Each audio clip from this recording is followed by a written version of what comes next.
What's up, everybody?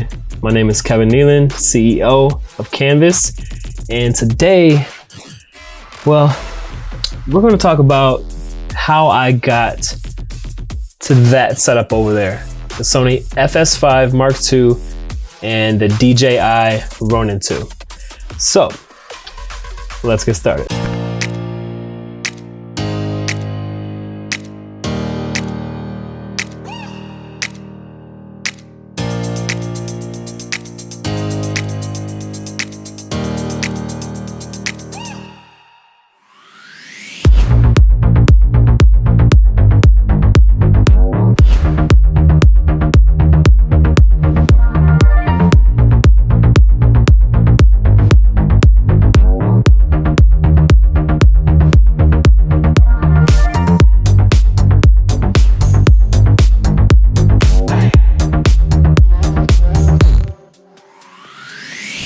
So quickly getting into everything, I started just like most people with the Canon T3i. From there I went to a 60D, a 70D, a 5D Mark III, then a C100 and a 1DX Mark II. And then from there I decided to take the leap into the mirrorless world and ended up getting a Sony a7 III, ended up getting the Ronin S, which was perfect. After that, I realized that I needed something with a little bit more oomph to it.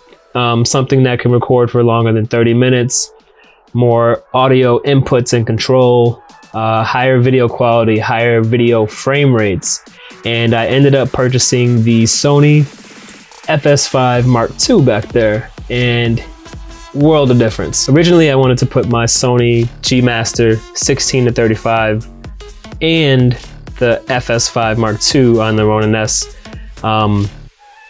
I was hopeful that it would work, but it really just did not. The lens was way too front heavy. I even added some old counterweights onto the back of the camera from an old glide cam that I had, and it just didn't work. It wasn't something that I felt really looked good. I know some companies like actually make counterweights in different systems and whatnot to help out, but it still didn't really matter because the height of the camera was actually hitting, you know, when you go to put the Ronin S down, and I don't think that that's really functional for what I needed it for. So I ended up ordering a lighter lens and a smaller lens to hopefully make the FS5 work on the Ronin S. And it was actually this Rokinon 10-22 millimeter.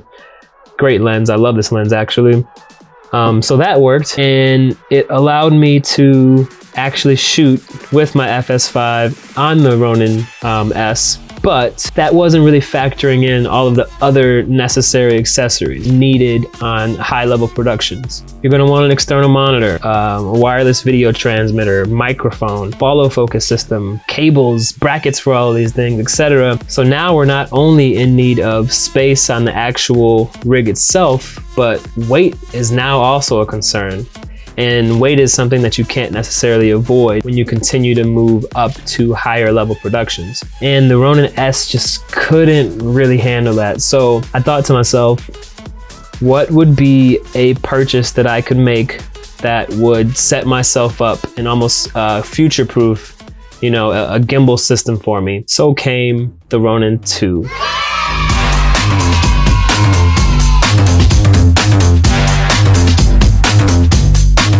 Now, this is a perfect gimbal.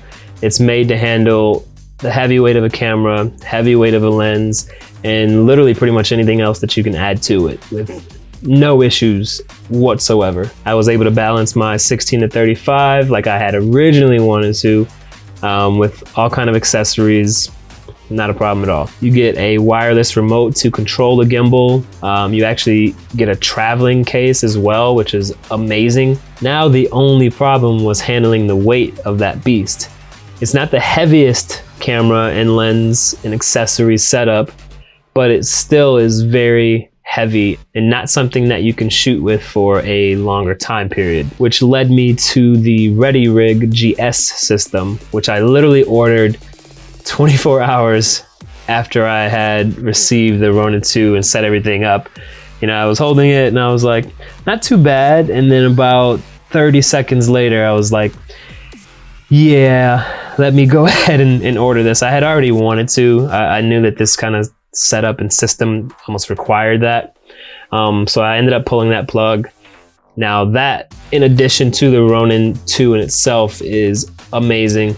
All of the weight essentially moves off of your shoulders and off of your back, and it goes down to your legs. So not only will your legs look amazing after a day of shooting, but you're also going to be able to shoot for a very long time. You're going to get really steady footage. Your arms are going to be able to relax and just kind of guide everything as opposed to support the whole entire rig. Getting to this point has definitely been quite the journey. When I started getting serious into photo and video in 2012, I never really imagined that I'd come to this point. It started as a passion, and I've just been continuing to invest and invest and invest in myself and in the thing that I believe in, which is creating and telling people stories. So to be able to get a package like that, which essentially almost makes me feel limitless, it's invaluable to me. So everyone in a similar situation that I was, where you have a bigger camera and a smaller gimbal, I would recommend just taking that leap of faith, investing in yourself and your craft, in what you love. And it doesn't have to be the Ronin 2. That's like, you know, the highest scale. You can definitely look into other gimbals, Ronin M, Ronin MX. You can even go into the Movi product line as well. But whatever you do, you're gonna definitely enjoy it. My biggest thing with creating is to never limit yourself, because when you limit yourself, you limit stories. You limit what you can capture and what you can tell, and I don't think that anything should prevent someone from being able to tell their story completely. So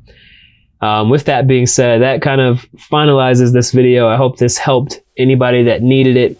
If you have any questions, literally any questions whatsoever, leave a comment below and I will gladly answer them as quickly as I can. I thank you for watching. I can't wait to continue to provide you guys with amazing content regarding the FS5 Mark II, the Ronin, Sony a7 III, aperture lights, newer lights, studio design, literally any and everything that I can help with, I'm here to do so. So I will see you guys in the next video.